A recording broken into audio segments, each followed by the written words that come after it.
Todo mundo já passou numa via que tinha lombada, às vezes várias delas. Mas se eu te falar que na maioria dos casos ela é proibida, ou então, no mínimo, foi implantada incorretamente.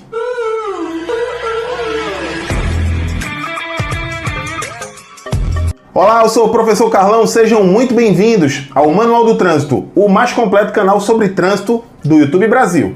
Quem mora em vias onde passam condutores em alta velocidade, normalmente vias mais estreitas, a primeira solução que vem à cabeça é solicitar ao órgão de trânsito que implante uma lombada naquela via. Quando não muito, a própria comunidade implanta.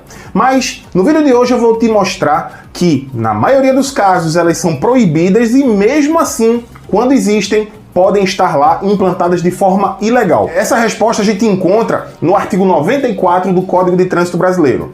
Qualquer obstáculo à livre circulação e à segurança de veículos e pedestres, tanto na via quanto na calçada, caso não possa ser retirado, deve ser devida e imediatamente sinalizado. Parágrafo único. É proibida a utilização das ondulações transversais e de sonorizadores como redutores de velocidade, salvo em casos especiais definidos pelo órgão ou entidade competente nos padrões e critérios estabelecidos pelo Conselho Nacional de Trânsito. Mas te convido a não sair do vídeo ainda, porque existem informações ainda muito importantes. A primeira delas é de que, assim como previsto na lei, o CONTRAN, através da Resolução 600, definiu quais os tipos e quais as condições para lombadas serem implantadas. Existem dois tipos de lombada, tipo A e tipo B. As lombadas do tipo A são aquelas em que o órgão vai implantar quando pretender reduzir a velocidade em até 30 km por hora.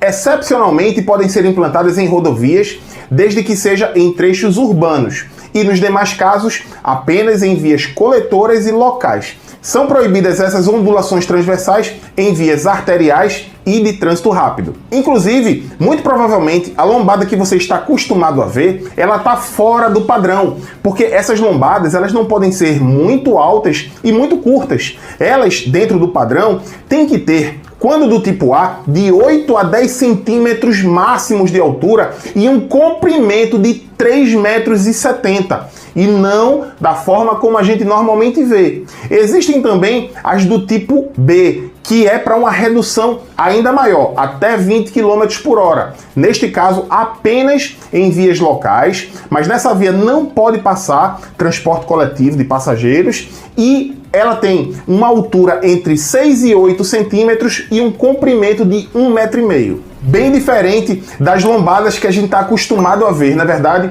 Inclusive, o uso de tachão, que muitos conhecem como olho de gato, não podem ser utilizados como redutores de velocidade em nenhuma situação. Tenho certeza que você já deve ter visto a utilização de tachões com essa finalidade, com esse intuito de reduzir velocidade, mas isso é definitivamente proibido. Inclusive, existem muitas outras exigências para a implantação de lombadas por parte dos órgãos de trânsito.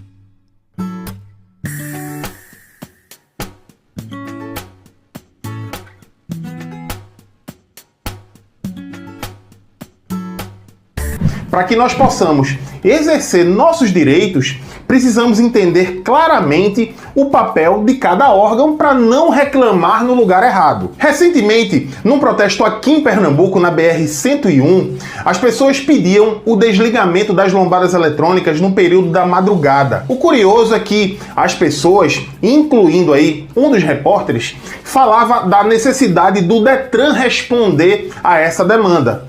É curioso porque a rodovia federal não é de competência dos Detrans. É a mesma coisa que, por exemplo, você ir num órgão municipal tentar tirar sua carteira de habilitação.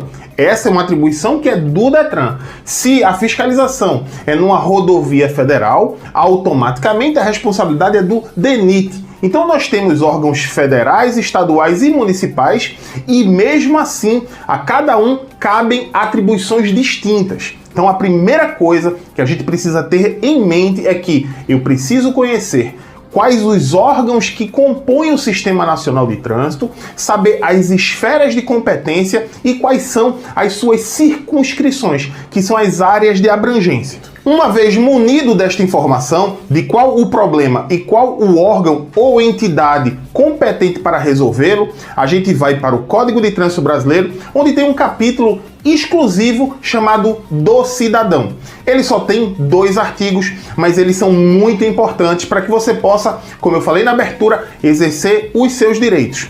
O artigo 72 diz o seguinte: todo cidadão ou entidade civil tem o direito de solicitar por escrito aos órgãos ou entidades do Sistema Nacional de Trânsito sinalização, fiscalização e implantação de equipamentos de segurança, bem como sugerir alterações em normas, legislação e outros assuntos pertinentes a este código. Esse é um direito, como visto na letra da lei, não só do cidadão, mas de qualquer entidade civil organizada, mas deve ser encaminhada por escrito, ainda que seja por e-mail ou por qualquer forma que aquele órgão tenha dado publicidade. Qualquer forma que o órgão diz entre em contato conosco e que possa ser feito de forma escrita, será válida a sua solicitação. Ainda assim, eu recomendo que o entregue pessoalmente no órgão, sempre que possível, para que você possa ter algum tipo de protocolo físico.